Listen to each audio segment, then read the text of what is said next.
et apparentés. Oui, merci Monsieur le Président.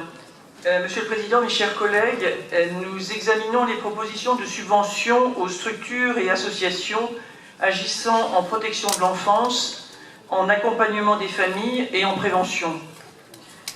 Il s'agit de participer aux actions visant à l'accès aux vacances, de soutenir des associations œuvrant dans le champ de l'adoption ou du soutien aux personnes accueillies en protection de l'enfance, et d'apporter un concours au financement des centres sociaux et MJC de la métropole. Cette délibération est récurrente dans cette collectivité depuis peu, mais au Conseil général qui l'a précédé depuis des années, soit d'ailleurs sans beaucoup d'évolution. Lors de la commission Développement solidaire et Action sociale du 13 juillet, ont été plus particulièrement interrogées les subventions centres sociaux MJC. Interrogation sur les critères et sur l'application de la baisse de 6% applicable chaque année. Les objectifs, ce sont ceux de la prévention dans le cadre de la protection de l'enfance et de la famille, et ils ont été exposés dans le texte. Mais reste que tout cela apparaît très général et que l'on peut comprendre la difficulté de mettre en relation les montants proposés et le contenu des actions soutenues.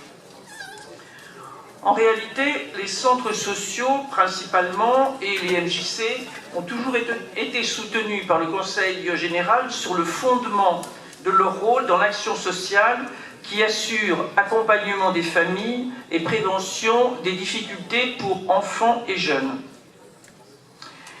L'examen dans une commission dédiée, avec présence des élus concernés, permettrait de mieux comprendre le sens de l'intervention de la collectivité sur la base de sa mission de protection de l'enfance et de prévention.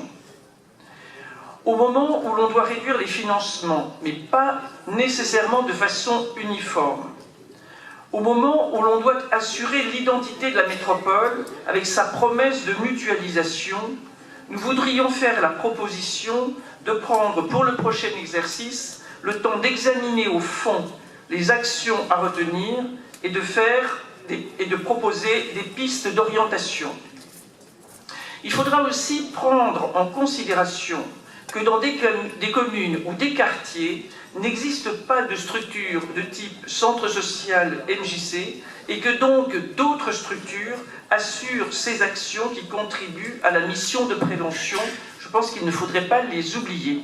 Je vous remercie de votre attention.